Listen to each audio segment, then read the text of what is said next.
American farmers are broke. So when today's guest heretic, Charlotte Smith, started her grass-based farm, she wanted to make sure that she wasn't going to go out of business in 2 years, just like all the other farmers she had dealt with. She's going to share with us how she helps farmers to earn a living wage, discuss the controversy over the food that rocked her world, and tell us about her involvement in the Farm to Consumer Legal Defense Fund. Coming up next on the Nutrition Heretic Podcast. We interrupt this program to bring you a special report. If you're still confused about what to eat and not getting the results you thought you'd get by going organic, go to nutritionheretic.com and download the shit list of 7 health foods to avoid like the plague for free. The shit list details what health food companies want you to believe about the crap they peddle and why the real foods they're meant to replace are far better. Stop letting big health food dump all over you and download the shit list today.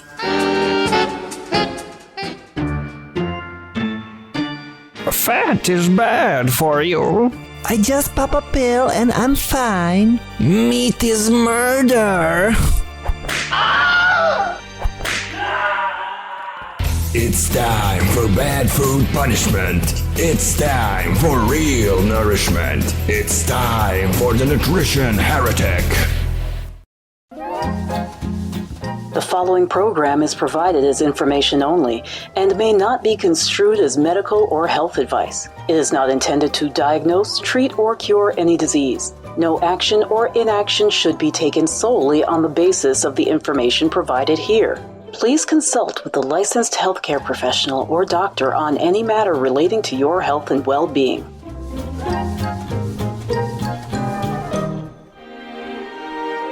Aloha and welcome to the Nutrition Heretic Podcast. This is Adrienne Hugh, the Nutrition Heretic.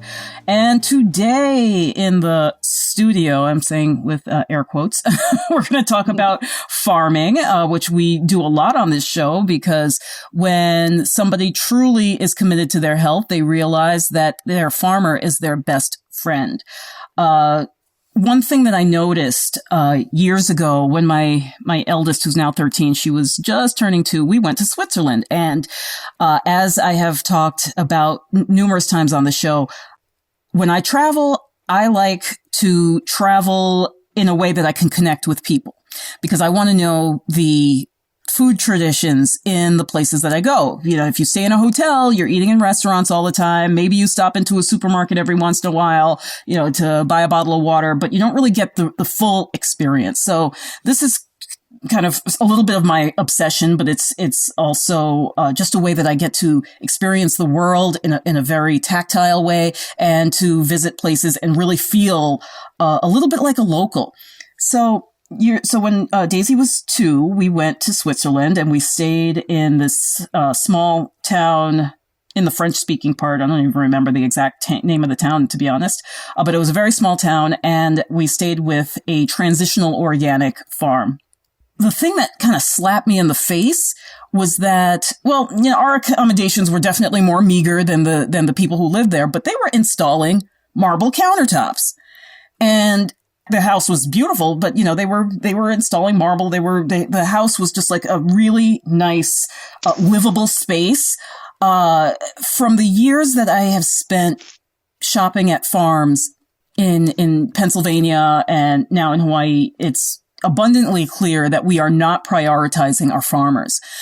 Our farmers in the U.S., unfortunately, are living below the poverty line a lot of the time.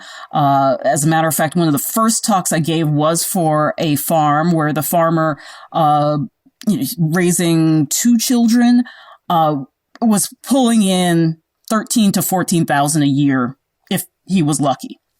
They barely could run electricity in their house. That's how little they were making in Pennsylvania. And these guys weren't even Amish. I mean, the Amish have a whole other thing going with, how much money they can pull in. So, this really stuck out in my head as one of the injustices in our society.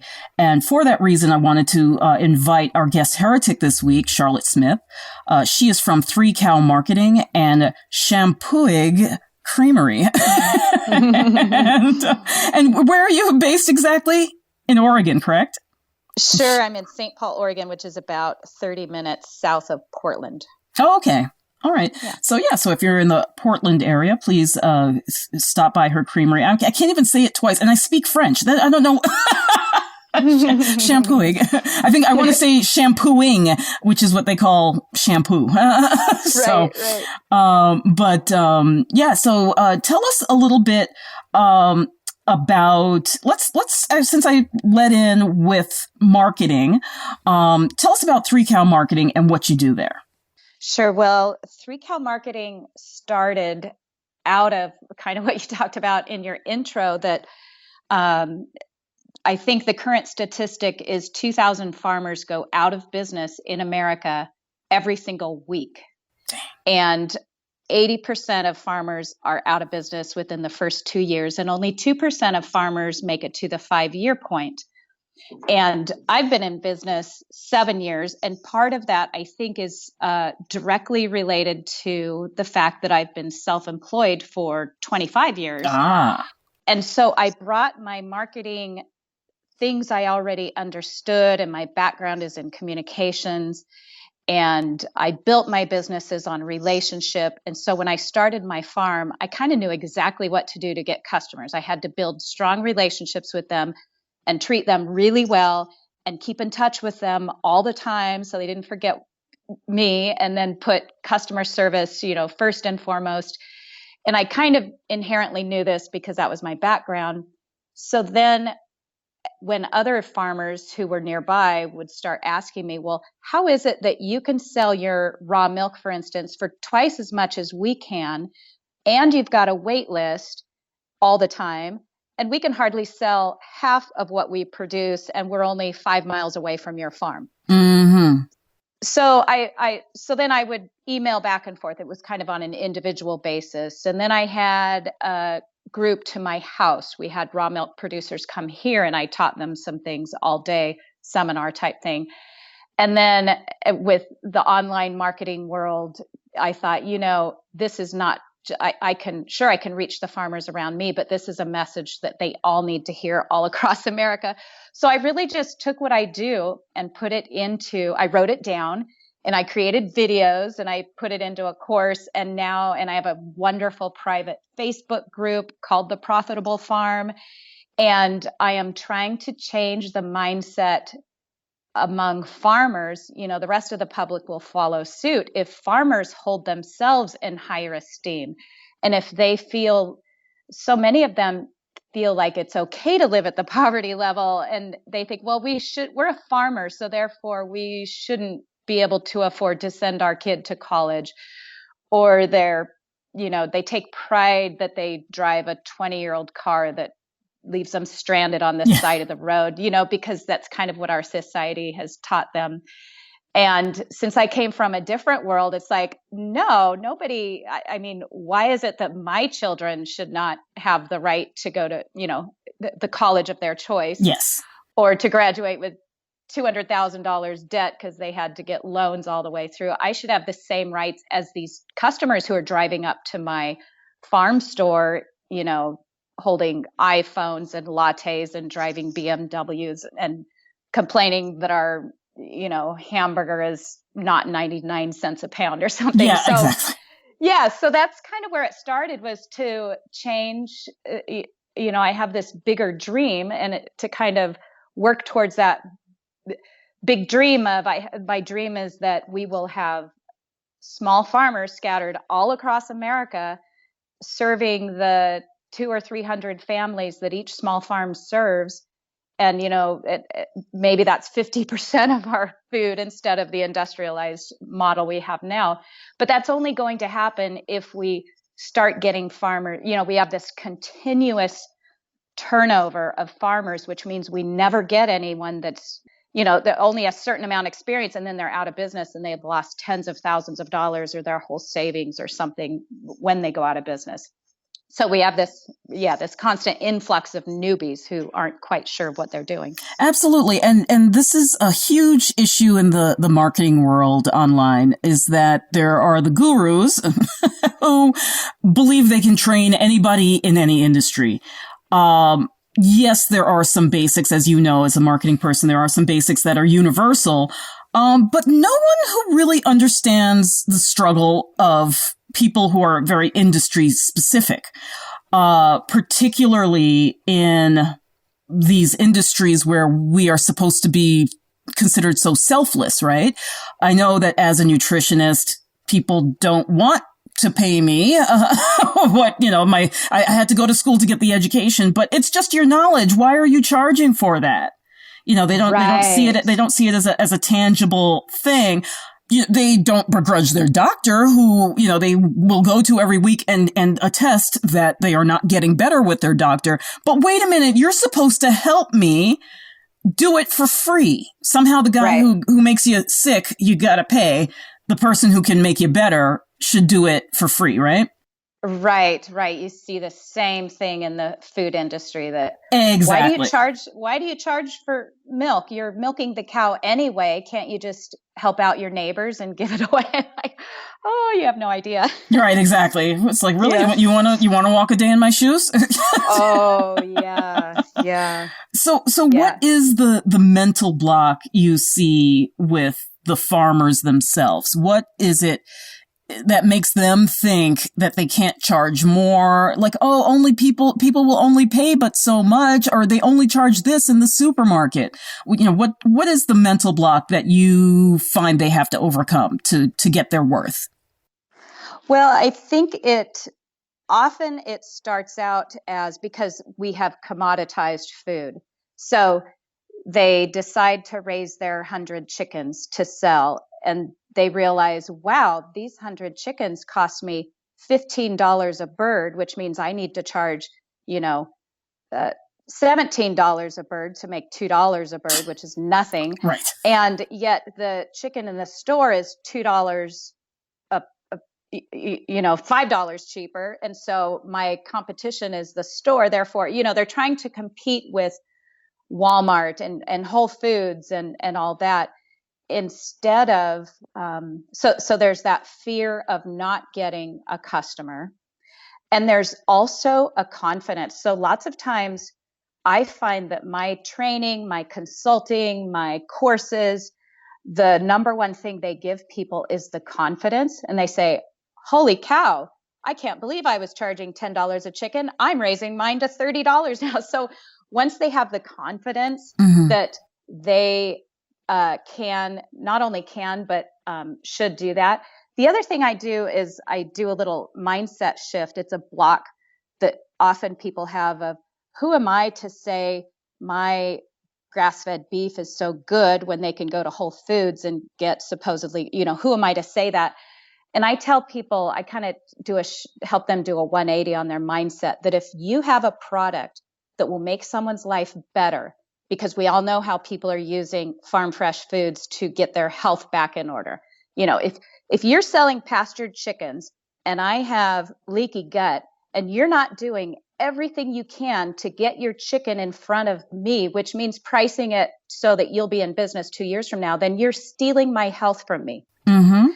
And once I explain this to farmers, that they're stealing from their customers or potential customers, which is, okay, that's kind of a dramatic word, but what I use that to make the point that you're stealing from them if you don't do what it takes to get in front of them.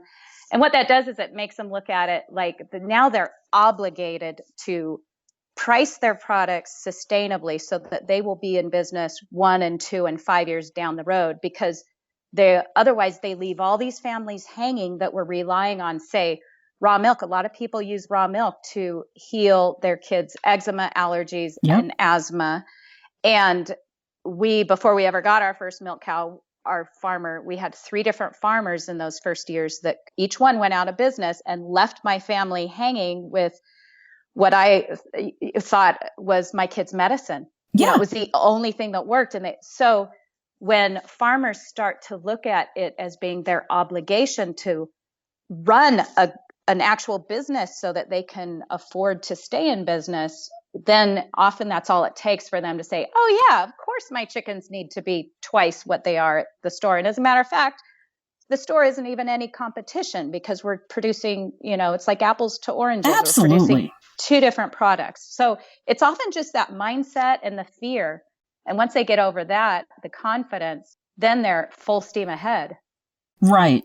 And that's the same thing with what I do where, people, they don't want to pay for it. They'll pay for anything that doesn't really require their actual actions, other than showing up, like I was just, the last interview I did, I was talking about a woman who's in my Facebook group and she didn't want to spend the money. She didn't, I can't even afford your book. I can't, it's $15. Is it going to be worth it? I'm like, you come in here, you get information for free all the time. Seriously, lady? I'm thinking to myself, and then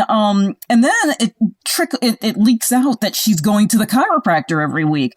And I'm like, okay, that's going to cost you like $40-$50 a pop. Oh, well, he makes me special deal. I'm like, seriously? Really? Because the stuff that makes the chiropractics actually stick and work is what I do. Mm-hmm. So you won't have to be beholden to the chiropractor for the rest of your life. And now I just made a bunch of enemies with chiropractors. But well, you could insert, fill in the blank with any alternative type person. We get the same thing with probiotic pills. Like, yes, why is your milk so expensive? And then when I ask, we're taking these probiotic pills that cost them $400 per month, and it's like, wait. Did you just say don't you can stop taking those probiotic pills when you drink raw milk? Yes. So a lot of that is the mindset shift that has to happen in the public, which is slowly happening. Right. And unfortunately, it's happening when people have like one foot in the grave. Well, that's it. This whole idea of you and me both, could be preventative healthcare industry, but they don't. They wait until they have the heart attack, and then they come to you and me both and say, okay, I'm ready. But, that's the thing is that the warning signs are always there. But they always say, oh, no, that's not it. Oh, no, it couldn't be. No, it runs in the family, blah, blah. Every excuse they can come up with to not just take control. And one of the most infuriating things with me is when you talk to people about their health and they say, oh, well, it can't be helped. It's just in the family or whatever their excuse is. The classic one is that the government wouldn't let it happen if it wasn't good, right? So wait a minute. You mean the same like electoral college that we don't trust? The same people who take the tax money and you don't trust what they do with the taxes, starting new wars. These same people, no, like on every other level, you don't trust them. But what is most personal to your family, to your body, they know better. Yeah, the good old food pyramid. Oh, don't even get me started on that crap. Right. We could go on for hours if we talk about food pyramid or boxes or steps, whatever the heck they're doing these days. So and it's just this vicious cycle. So there's a lot of denial out there about what fuels our bodies. And the role of food, because we've dumbed it down to this caloric value, which we are finding out more and more is a little bit of a red herring. Because it doesn't talk about absorption rates. It doesn't talk about fiber. We push this whole fiber thing. And it's like, well, you ever stop to think that maybe sometimes if you eat too much fiber, it might push the food out before you could actually use it? Like, your body even gets a chance to do that. But your 3Cal Marketing, you specifically are more tailored towards females, correct? I am, yes, because so again, back to what happened in the last century, the industrialization of food meant that farmers no longer had to work directly with people. So, a lot of farmers hate people, and that was fine because they sell to the big canneries and the processors. But now that we're having this movement back to direct to consumer, farm to table, somebody's got to sell that food. And if you're a grumpy old farmer, which a lot of them can be, man or woman, but you're not going to have a happy customer base that is loyal to you.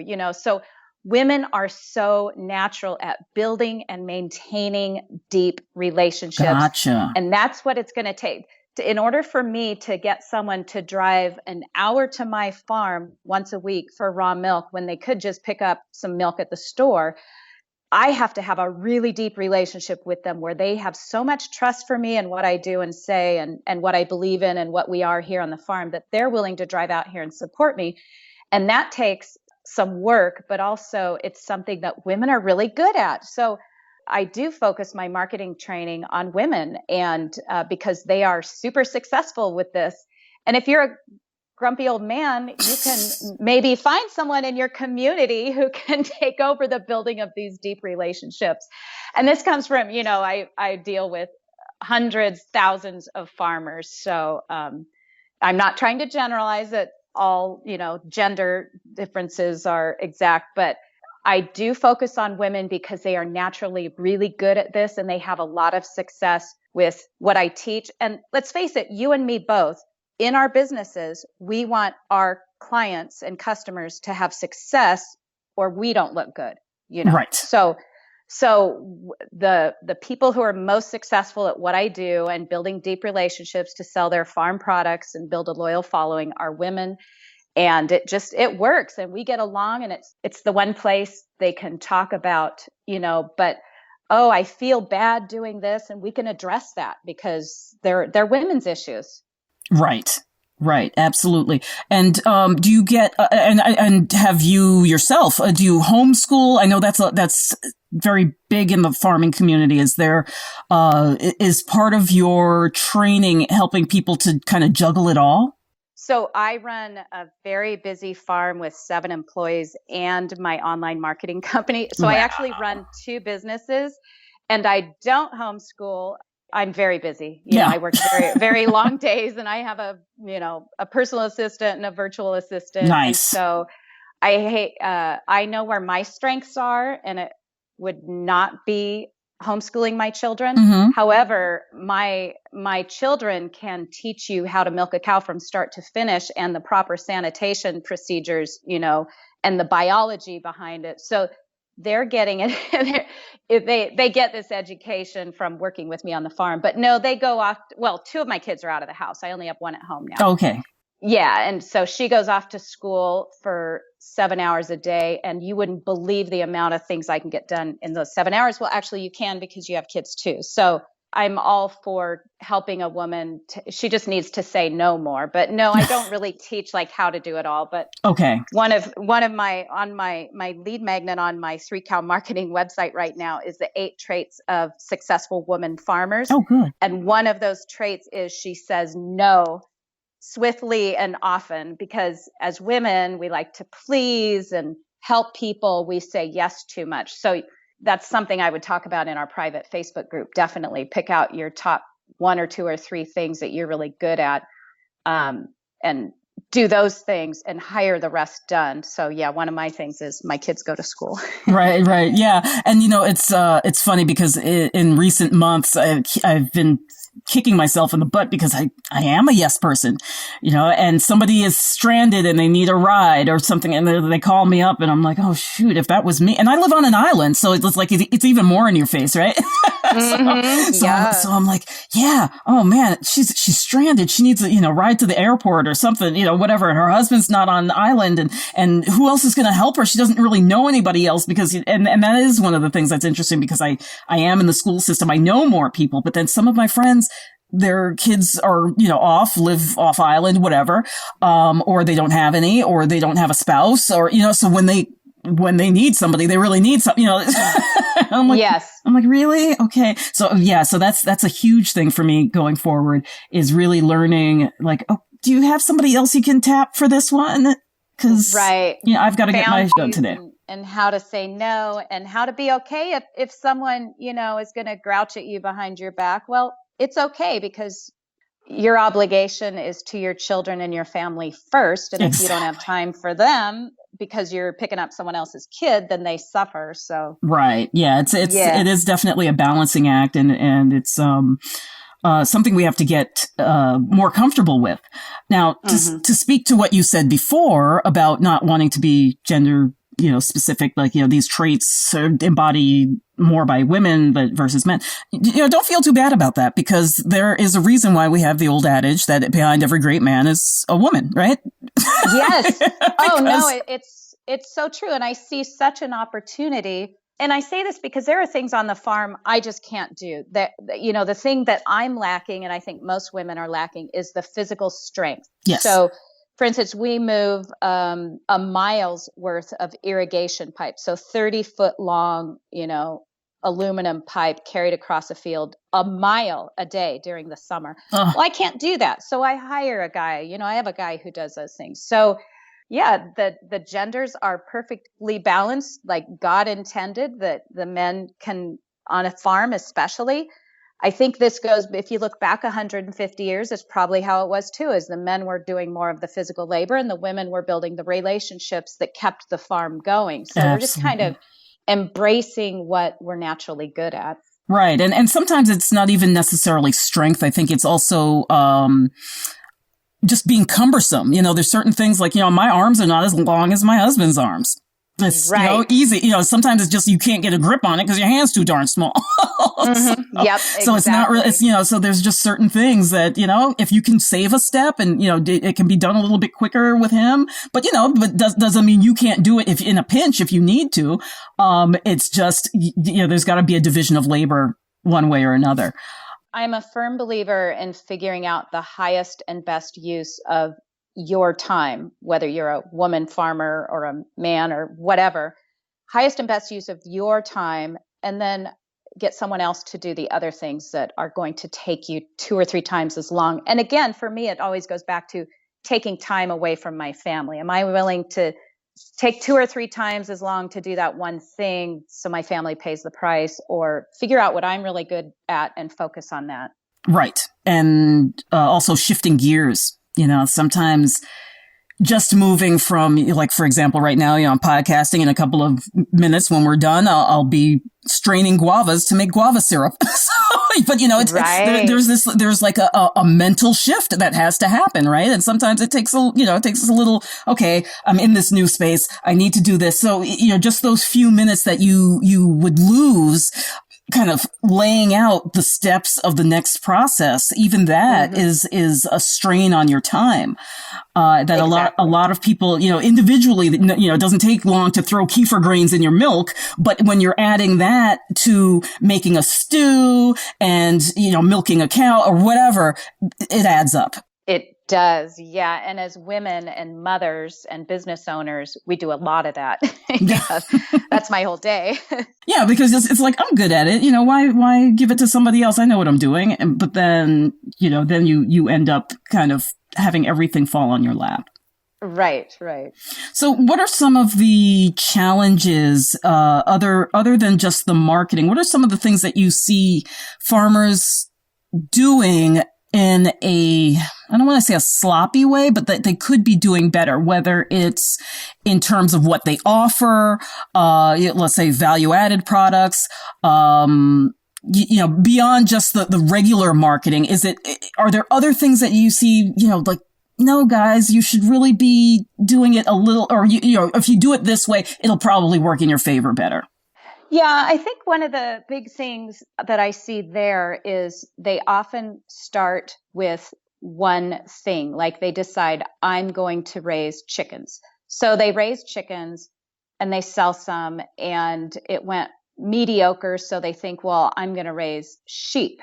And then they switch to, we're going to raise this really unique pig breed that's going out of, and they're jumping from thing to thing. And each time you jump, it costs a lot of money. But what I tell farmers, if you're not really good at selling the first thing and you don't, you need to be sold out and have a waiting list 2 pages long before you move to the second thing. Because if you can't sell the first thing and you can't be successful at the first thing, you're not going to be successful at the second thing. So then they keep jumping from species to species or whatever it is until finally they go out of business. Right. And it's so sad because again, it's, 80% of them are gone within 2 years. And the public hears about farmers as, oh, it's a hot new field and a lot of people are going back to the farm, what we don't hear is the other side of that how Yes. many are going out of business just as fast. But that's one of the big things, is they're just taking on too much too soon, and get really good at one thing before, and then you'll be really good at the second thing. Right. So is it, I mean, I don't want you to give away all your tricks here, right? But let's just say somebody goes into the chicken business. Is it a matter of, knowing the difference between, a single or, dual breed chicken or a triple? There's the ones that they use the feathers for too, right? So, is it kind of diversifying, making sure you tap as many markets as you can with one type of chicken? Is it, offering the bone broth, let's say, from the chicken, or the ones that don't, turn out to let's say, let's say the skin rips or it bruises during the butchering, and not having a game plan for, okay, what do we do with the chicken when it doesn't look good for a nice roast chicken on the table? Are we going to make stock? Are we going to offer, chicken sticks? I don't know. So, some other thing that we can do with it. What you just described is perfect, because you're just describing what usually goes on in many farmers' heads when they first start out, is we need to do this and this and this and this. And it's much more simpler than that. It's a matter of, and this is where we start in our training, is identifying who's your ideal customer. It goes back to who's your customer and what does she want? Okay. So we see a lot of people thinking, well, I'm going to buy these chickens of this heritage breed because I read that, in Hobby Farm magazine, and heritage breeds are making a comeback. Well, turns out most of Americans want a fat, juicy, plump chicken, which is not often a heritage breed that takes twice. And then they lose a lot of money because they take twice as long to raise. So start, even before you start your farm, start identifying who your customer is. And the other problem that often farmers make or have is they think, well, my customer should want these things versus what their customer really wants. So my customer should want to preserve a heritage breed of hog, and therefore should want to buy this specific breed that costs twice as much, and they should want that. So therefore I'm going to raise that. No, you have to go back to, what does your customer really want? What your customer really wants is, she's a busy mom with family, with basketball practice, and she needs to get a healthy farm fresh dinner on the table every single night. And that means pork chops from any pig, that was raised on pasture. So farmers get way too caught up in the specifics that we can geek out with each other. Like, let's get together and geek out on all these crazy breeds and feathers and the things we can do with it. But if you want a sustainable business, you identify who is your customer and what do they want. And 99% of them want a fat, juicy, plump chicken on the table for dinner. And that's it. Very important. Go ahead. No, sorry. I didn't want to cut you off, but you remind me of when I first started shopping in Lancaster County, Pennsylvania. And, I'm identifying these different farmers. And I had this one farm, that he raised, I don't know what kind of, I don't know, it was a black Australorp or whatever, but he had this little black chicken. And it was the most delicious chicken ever. But yes, they were smaller. I don't think they took a crazy amount of time to get to weight, or, at least wait for that particular chicken. But they were smaller, and the meat was darker. It had a little layer of yellow fat. I can taste it right now. And so I introduced the farmer to a friend of mine. And she just starts whinging about it's not big enough and my family needs two and blah, blah, blah. And I'm like, I don't give a crap. I'm like, it's the most delicious chicken. Like, to me, I wanted that flavor, but to her, she was much more average American, let's just say. She wanted big boobs on this chicken. And, that wasn't as important to me. Right. And you and I know that, sustainable and humane and all this, so, maybe these breeds are better. But let's face it, we have to make a profit as a farmer, or we're going to not be here. And, we're going to be that 80% that's out of business. So focus on what you can sell to pay your bills and pay the costs. And And nothing against those little black chickens, but maybe you have to, in order to be here 2 years from now, because that should be your goal, is to set yourself up to be here 2 years from now, and then you can experiment. So maybe you get to the point where you're raising 1,000 Cornish cross chickens for your bigger customer base, and you do 100 of these little black ones for the customers that are more educated. And also, when you continue building your loyal, again, back to the woman farmer who's building these very loyal, deep relationships with people, you're going to educate them over time. So they may start out wanting the Cornish cross, but a year from now, they're going to want the more gamey chicken that ran across the field that is a little bit tougher, but they know the nutrition is better. But they don't start out that way. You are, as a farm owner, it's your responsibility to educate them and get them there, but you're starting out with kindergartners. Yes. So you can't, so you need to do what's going to be sustainable for you and keep you in business, and then start experimenting with the fancier breeds, whatever it might be.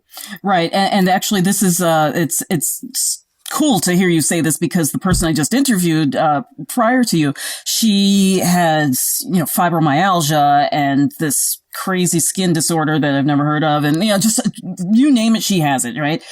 So with my input, she starts going to farmers markets, and one of the things she says in the interview is that she didn't realize the relationships that you build with the farmers. And so when she goes to, make her bone broth, she talks to the farmer, and he's like, no, this is the cut that you want for this. You want the knuckle with the sinewy skin and all that good stuff that's going to give you more collagen. And this is what's going to help heal you. And she was floored that she could get feedback like that, and instructions and ideas, and understand even more through the farmer. So yeah, the farmer is definitely part of your education, and is going to, be your partner in this whole thing. Goodness, yes. And no doctor ever told her how to do that. Oh, God, no. Yeah. Yeah. So the thing that we then develop as farmers, now that we've been in business for 7 years, is we have 7 years of customer healing stories or testimonials about how it changed their life, whatever it might be, that people come in our store. They often find us for health reasons because they've been going to a traditional doctor for years, and that for whatever it might be. And the doctor finally says, I'm sorry, I can't help you, or you're going to be on this medication the rest of their life. So they start Googling and taking it into their own hands. They end up in our store, and then we tell them about 6 other customers who healed from the same thing by just changing how they eat, and they're blown away. And then often there's a new person in our store, and a veteran who's been at our store for years will be there at the same time. And that is just a wonderful, because they can tell them, they were just in their same shoes a year before that. And they're saying, yeah, when I first started, I had this and this and this. And then I made my bone broth and listen to Charlotte. She knows exactly what she's talking about, because it helped my kids do this and this. And there's this whole community around farms that you don't find in any other practitioner type setting. So Absolutely. Just like you said, it's just a beautiful thing. And they'll even change phone numbers, and they'll text each other and say, catch up on their progress. It's just a really cool thing. Right. Yeah. And that's the thing about this woman. She has all this stuff, and a month into it, she goes, oh my God, I feel so wonderful. Like she started feeling great, but she actually had friended me on Facebook as well as being in my group. And so I see her personal post, and she's telling all her friends, she's like, this is the best decision I've ever done. It has changed my life like nothing else I have ever done before. And she's just so excited after kind of sitting on the sidelines for 2 or 3 years. She is finally coming to grips with what she needs to do. And she's like, I can't even see myself going back there. She's like, all I would have to look forward to is, more pain again. Because the one day she had forgotten her water bottle. She bought a Lipton iced tea, and she drank about a third of it, and then she threw the rest away. And the next morning she wakes up, she's in complete pain, and she's like, oh crap, I just remembered I drank that thing yesterday. So, you know, if that's not a hint and a half, and she's not even doing everything. She's just doing the basic, get the process stuff out. That's all she's done. And, you know, adding the farmer's market. So, and, you know, where a lot of people are worried about the amount of money they spend, she's saying, well, my boyfriend has remarked that I'm eating about 40% less than I was eating before. So it's pretty much a wash. Well, yeah. And the other thing is, when we started eating this way 12 years ago, it was nothing for me at the time, before Real Food, to go to the grocery store once a week and spend an additional $40 on over-the-counter medications for, you know, cold medicine and headache medicine and sore throat medicine. Well, after our first year of drinking raw milk in 12 years, we spend nothing on, we don't have over-the-counter medications. Nobody's had antibiotics. Yeah. Thank you. So it more than covered our raw milk costs, not to mention never being sick, you know, the amount of energy that you have and the amount you can accomplish and how your mood, just, you never have to deal with depression or anxiety or something. So yeah, the cost is not even an issue anymore. I'll pay anything for farm fresh food if we didn't raise it ourselves, because there's no comparison. But you know, the public just doesn't get that yet. There's slowly, more and more people are turning around. But for that woman you were just talking about, now it just seems like it's criminal to me that we can't get her story out, you know, that doctors can't tell those stories. It just seems criminal that they're keeping people sick.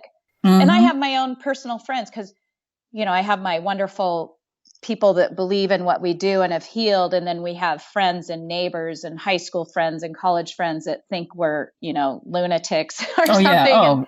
And they're sick and they're taking all their medications, and they would never dream of trying bone broth or farm fresh eggs to heal. And it just seems criminal to me that doctors aren't telling them that, you know, stop your medications and start your bone broth and you'll be fine. But then again, of course, their salaries are paid by these pharmaceutical companies and things. So that, you know, it's a real big shift has to happen, but it's sad that only a few people are in the know in America. Right.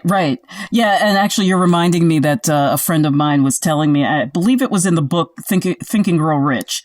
I don't know if you've ever read that, but I think that's the book that she was saying, which I had read a long time ago, and I just don't remember this. But yeah, there's apparently a passage about how, you know, the pharmaceutical industry got started purposely to get, you know, people scared, basically, of handling anything themselves. And just knowing that they have the resources at their fingertips. You've got to go to this, you know, faceless entity to get everything fixed. Well, and that was all the last century. That was all what it was about, is the industrialization of America. And when my mom had us kids in the 60s, the doctor told her, don't you dare breastfeed. They make this formula now that's far better for you. And so the whole, you know, we're trying to reverse a whole century of brainwashing that occurred. So. Yeah. You know, I'm going to call some people out right now. Yeah, go for but, it. No, but I mean, not directly, but to me, and I'm not the most religious person, you know, I believe, you know, I have a spirituality about me, but I'm not, you know, like going to church every Sunday necessarily. But, you know, like if you're going to tell me that you believe in God and you believe in a plan and you know, all this stuff, and then you don't trust anything that he has put on the planet to nourish your body, and you've got to go to something in a package that's completely denatured and chemicalized, and that's your first line solution, I got a problem with that. Yeah, good, you know, good point. And you know, again, last century they disconnected us from our food source. So anything, any meat you get in a store is from a confined animal feedlot operation, and where not only the animals are treated inhumanely, but if you've done much reading on it, the humans, you know, they bring workers from across the border, they truck them over in the middle of the night. They might get their arms severed at these plants, and then they take them back and drop them off, because that's the end of it, their career. And if you shop in a grocery store, that's what you're supporting. And slave labor that happens in Mexico, harvesting all the NPR just did a expose on this, and it took them 2 years to complete the report and then be able to air it, even because there was a lot of controversy. If you buy a pepper or a tomato in the store, in the grocery store, you're supporting slave labor. So we're so disconnected that people don't care. They're like, oh, your tomato's $5 a pound. Well, I'm going to go to the store and pay $2 a pound. And you can say that, well, you're supporting slave labor, and they just laugh it off. So yeah, you're right. You call yourself an ethical, spiritual human being, but you're supporting the most hideous human acts there are. Right. Not to mention, I mean, and that's not even necessarily only the stuff coming out of Mexico, but like you said, they truck the people over and they chain them to beds at night in Florida. And, they're picking your $1 a pound tomato, and it's like, okay, well, something about this system has to change. We cannot, you can scoff at what I do and you can, say you're going to vote for whomever, but unless these fundamental changes are going to happen, we're still going to have the blood avocado. We're still going to have, millions of bees dying to produce your almonds. That because you sworn off milk, because milk is the bad guy. Now you drink almond milk and now you eat everything with almonds in it. And billions of bees die in transit every year going to and from California for your bloody almonds. So, right. So I've got my little vendetta against the almond industry, if you couldn't tell. Yeah. But it comes back to the almond industry is going to stay there and be profitable unless people get educated and choose to make different choices. Right. Because a lot of them are educated, yet they still go for the cheaper whatever. Right. It's the cheaper thing. It's the, more politically correct thing. I get just as much whatever out of my almonds as you do from your milk or what have you. And it's like, I always say, if you're going to swear off something, just consider what goes into the alternative and who's told you about that. I don't know if you've heard of the blood avocado, but that's the cartel in Mexico that holds families at gunpoint over their avocados. I hadn't heard of it. But I heard that on NPR too. It aligns with everything else that's going on, so I wouldn't doubt it for a moment. Right. The price of limes, a case of limes went from, I think, $26 a case to like 90 something in the span of a year. And these are, Mexican limes. Here in Hawaii, we have limes and avocados dropping on the floor every day. But somehow they still find a reason they have to import them from Mexico. Yep. And so all of these new trends, the avocado oil, the almond, this and that, I'm just like, you know what? I shop with my farmer. I know what this person is doing. This is the future I want to support. Yes. And so we're all slowly getting the word out. Yeah, exactly. And hopefully, as this podcast grows in popularity, we'll help you get that out. What are some of, going back to the marketing, what are some of the sacrifices that farmers, because you talked a lot about new farmers and people going out of business, what are some of the sacrifices that they may not be prepared for? Oh boy, financial is the biggest one.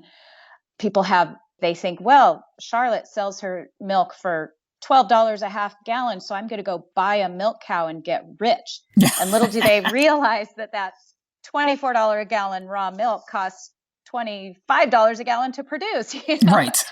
So the financial, that's the biggest. And then, what was the question? Just the sacrifices that people may not be prepared for. Okay. So financial is number one. Probably. The second one is they have no idea of the time that's going to be involved. So a lot of people will quit their, sell everything in the city. They made a little money in the, real estate market or something. So they sell everyone's dream of 5 acres or 10 acres, and they buy their animals to have a better quality family life so they can spend more time with the kids and the kids can help on the farm. And then they're working 18-hour days. They're up in the middle of the night. The husband and wife never see each other. They try to drag the kids out of bed and demand they collect eggs, but the kids, it's like, what? Slave labor. Yeah. My kids begged me for chickens and we finally got them. And they're like, what do you mean I have to get up and feed them? Right. Every single day. Yeah. So all of a sudden they realize they are never seeing their family. And especially I'm really, really involved in the raw milk business. That's a big part of our business in the raw milk world in general. And so often people will think, oh, a dairy cow, little house on the prairie, have the milk cow in the backyard. Well, milking a dairy cow, raw milk dairy, and we're limited by law to 3 cows. So a very small raw milk dairy is the worst kind of farm life you can have, because milking happens at breakfast time and dinner time, 7 days a week, 365 days a year. So people often have no idea that, it's the hardest on family life farming that there is a dairy cow. So dairy farmers often go, what I get the call or the email often that says, well, my wife gave me the ultimatum. It's either me or the dairy cows. So I have to go out of business. And if you know anyone that wants a milking machine and 3 cows, let me know, because you sacrifice your family. Yeah. So those are the two, financial and time. So the 2 reasons people get into farming in the first place is to have more financial freedom and more time, are the worst reasons to do it. Right. And I think that could apply to pretty much any business, anything that you're doing yourself. You watch your boss and you think, oh, he's just sitting in that corner office staring out into space. But in fact, the wheels are turning to get everybody, to say, okay, this is what needs to happen. And I think, and I think people overlook that when they decide to go into business, period. Yes. Yes. And farming is harder too, because you've got the animals. So, maybe you're in business for yourself, but then you don't realize you're going to be up at 1 a.m. with a cow that's got milk fever, and then 2 a.m. with a pig that's having problems giving birth, or a cow, or whatever it is. So, and then the financial part of it, because we raise grass-fed beef. Well, I buy all those calves as weanlings or raise them, and you don't get your money out of them till they're 2 to 3 years old. So then the farmer has, $50,000 tied up that they don't get for 2 years later. And so you're continuously, you never get ahead. Yeah. So, I don't know why this popped into my head, but it sounds like a story I heard where a guy won the lottery and he chose the annuity, but he's paid off all of his bills and he had nothing in the bank for a year because he paid everything off thinking he was doing the right thing, but he couldn't touch the rest of the money for the next year. Right. So then he couldn't went get his into huge debt. Exactly. He went into huge debt for a year until the next annuity paid out. Yeah. And I think I can totally see where people would do that. This concludes part 1 of the interview with Charlotte Smith. Tune in next week for part 2, where Charlotte will discuss how she runs a sustainable milk farm, how she cured her family's health problems with raw milk, and what to do when the U.S. government, Big Pharma, and Big Agriculture aim to take away your access to the foods you need to stay well. Next time on the Nutrition Heretic Podcast.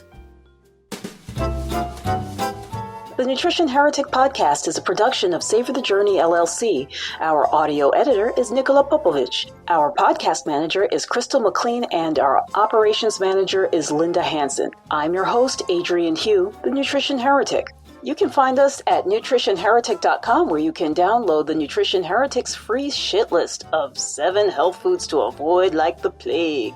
You can also listen to previous episodes at nutritionheretic.com/podcast. Be sure to like us on social media for updates. Our Facebook page is facebook.com/nutritionheretic and on Twitter @NutriHeretic. Contact us with show ideas, questions, or if you just want to be a guest. And don't forget to rate our podcast on iTunes and Stitcher. Thanks.